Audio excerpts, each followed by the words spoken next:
Hi friends, இது digital creation Tamil. இந்த வீடியோவில் நாங்கள் வார்ப் ஸ்டெபிளைசர் பற்றி பார்க்க போகிறோம். அதாவது ஷேக் வீடியோவை நாங்கள் எப்படி ஷேக் இல்லாமல் நாங்கள் மாத்திரான்னு பார்ப்போம்.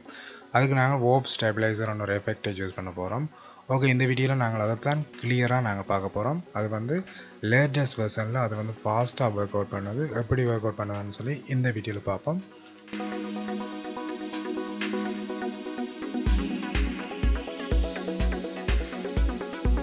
ஓகே, இங்கே பார்த்தீங்கன்னு சொன்னால் ஒரு வீடியோ கிளிப் இருக்குது. இந்த வீடியோ நான் இப்போ ப்ளே பண்ணுறேன்.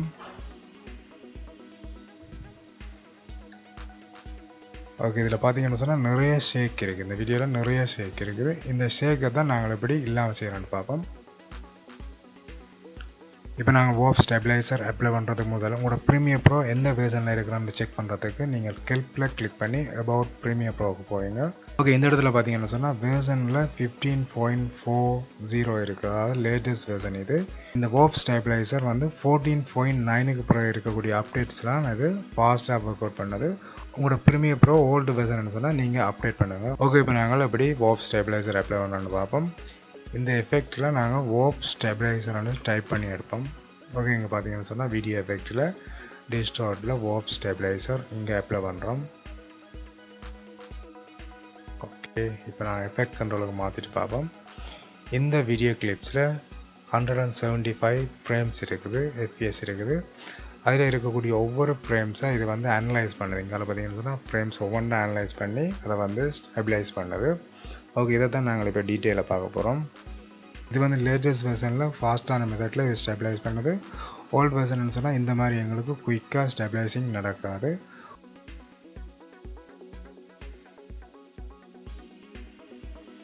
ஓகே, ஸ்டெபிளைசர் ஃபினிஷ் பண்ணியாச்சு. இப்போ நாங்கள் ப்ளே பண்ணி பார்ப்போம்.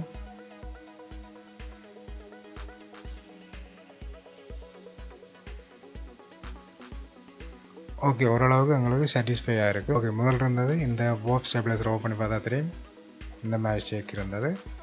இப்போ நாங்கள் ஆன் பண்ணிட்டு பார்ப்போம். ஓகே,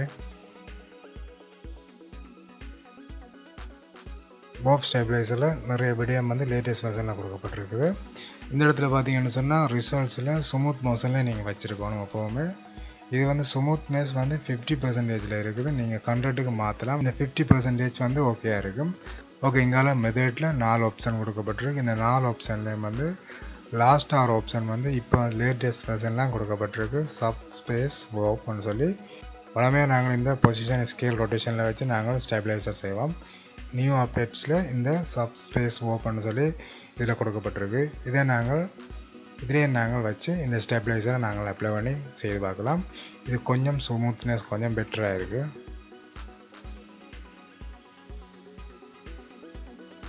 ஓகே, அதோட ஒப்படைக்கு இதில் கொஞ்சம் ஸ்மூத்னஸ் பெட்டராக இருக்குது. ஓகே, இங்கே ஃப்ரேமிங்லேயும் 4 ஆப்ஷன் கொடுக்கப்பட்டிருக்கு. இதில் பார்த்தீங்கன்னு சொன்னால் நாங்கள் இந்த தேர்டாக இருக்கக்கூடிய இந்த ஸ்டெபிளைஸ் க்ராப் ஆட்டோ ஸ்கேல் இதில் வச்சுட்டு நாங்கள் ஸ்டெபிளைஸ் பண்ணுவோம். அதர்வைஸ் நாங்கள் இதுக்கு மாற்றினோம்னு சொன்னால் இன்னும் டிஃப்ரெண்ட் வருதுன்னு பாருங்கள், உங்களுக்கு பார்த்தா விளங்கும். ஓகே, இது எந்த மாதிரி ஸ்டெபிளைஸ் பண்ணுதுன்னு பார்த்தா உங்களுக்கு விளங்குது. ஓகே, இந்த தேர்ட் ஆப்ஷனில் நாங்கள் வச்சோம்னு சொன்னால் அது ஆட்டோமேட்டிக்காக ஸ்கேல் ஆகிட்டு எங்களுக்கு இந்த இடங்களில் க்ராப் ஆகாது.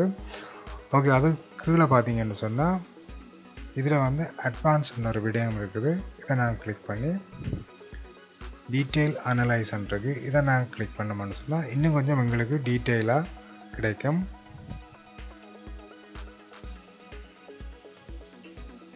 ஓகே, இப்போ நாங்கள் இதை ப்ளே பண்ணி பார்ப்போம்.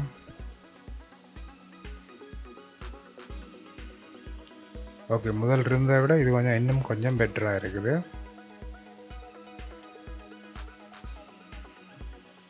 ஓகே, இங்கே பார்த்தீங்கன்னு சொன்னால் டீட்டெயில் அனலைஸை நாங்கள் டிக் பண்ணபடியே இது இன்னும் கொஞ்சம் பெட்டராக எங்களுக்கு ஸ்மூத்தாக கிடச்சிருக்குது. கீழே பார்த்தீங்கன்னு சொன்னால் ஃபாஸ்ட் அனலைஸ்ன்னு இருக்குது. இந்த ஃபாஸ்ட் அனலைஸை இந்த இடத்துல திக் இல்லாட்டி நீங்கள் திக் பண்ணி வைங்க. இந்த இடங்களில் நீங்கள் எதுவுமே மாற்ற தேவையில்லை. கீழே பார்த்தீங்கன்னு சொன்னால் ஹைட் போர்னிங் பேனர்ன்னு இருக்குது. அதாவது நீங்கள் அனலைஸ் பண்ணது இந்த இடத்துல நீல பார்டர் எங்களுக்கு காட்டப்படும் ப்ளூ கலரில். அந்த பார்டர் உங்களுக்கு அனலைஸ் பண்ணி இந்த இடத்துல காட்டப்பட்டால் மட்டும் நீங்கள் இதை திக் பண்ணி வச்சிங்கன்னு சொன்னால் இந்த இடத்துல எங்களுக்கு பேனர் அது காட்டப்படாது. ஓகே, இந்த மாதிரி தான் நாங்கள் இதை டீட்டெயிலாக அனலைஸ் பண்ணுறது. ஓகே, இந்த மாதிரி நாங்கள் அனலைஸ் பண்ணிக்க சில இடங்களில் வீடியோக்குள்ளே ஒரு ஓகே பார்த்தீங்கன்னு சொன்னால் இந்த இடத்துல ஒரு தளம்பல் மாதிரி அந்த வீடியோக்குள்ளேயே சின்ன ஒரு ஷேக் கொண்டு காட்டப்படுது. அதுக்கு காரணம் என்னென்னு சொன்னால், நாங்கள் வீடியோ ஷூட் பண்ணிக்க குறைஞ்ச எஃப்பிஎஸில் ஷூட் பண்ணால் அது வந்து அந்த ஃப்ரேம்ஸ் வந்து எங்களுக்கு குறைவாக இருக்கும். உதாரணத்துக்கு பார்த்தீங்கன்னு சொன்னால், இந்த இடத்துல பார்த்தீங்கன்னு சொன்னால் இதுதான் அந்த ஷேக் வீடியோ. இது இந்த ஃப்ரேம்ஸை பார்த்தீங்கன்னு சொன்னால் உங்களுக்கு விளங்குது 25 எஃப்பிஎஸில் இருக்குது.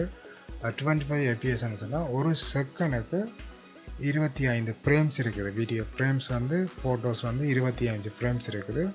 இதை நான் இதை ஸ்க்ரோல் பண்ணி காட்டுறேன். ஓகே,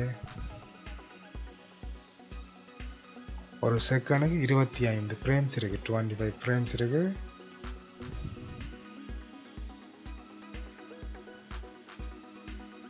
ஓகே, ஒரு செகண்டுக்குள்ள எத்தனை ஃப்ரேம்ஸ் இருக்குன்றதான் இங்கே காட்டப்படுது. நாங்கள் ஒரு 60 ஃப்ரேம்ஸில் வச்சு ஷூட் பண்ணோம்னு சொன்னால் நல்ல ஒரு ஸ்மூத்னஸாக எங்களுக்கு இந்த ஸ்டேபிளைசிங்க்கு வந்து கிடச்சிருக்கும்.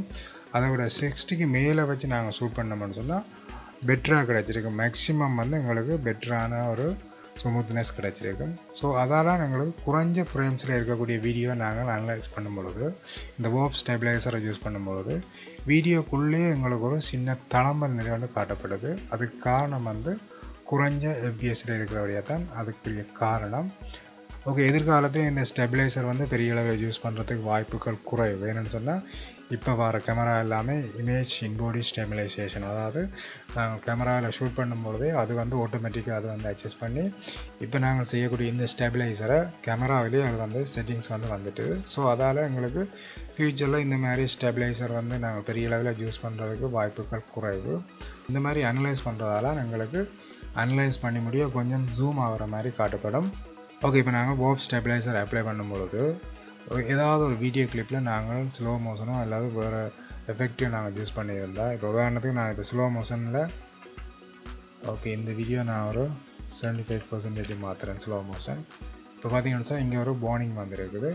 இந்த வார்னிங் வந்து ஏன் காட்டப்படுதுன்னு சொன்னால், இந்த கிளிப்பில் நாங்கள் ஏதாவது மாற்றங்கள் செய்யணும் நாங்கள் என்ன செய்வோம்னு சொன்னாக்கிட்ட இந்த இடத்துல ரைட் கிளிக் கொடுத்துட்டு நாங்கள் நெஸ்ட் பண்ணணும். வீடியோ கிளிப்பை நாங்கள் நெஸ்ட் பண்ணிட்டோம்னு சொன்னால் அது சாதாரணமாக எங்களுக்கு வீடியோ கிளிப்பில் அப்ளை ஆகிற மாதிரி இந்த இடத்துல அப்ளை ஆகும். ஓகே சொன்னால் அனலைஸ் பண்ணுது.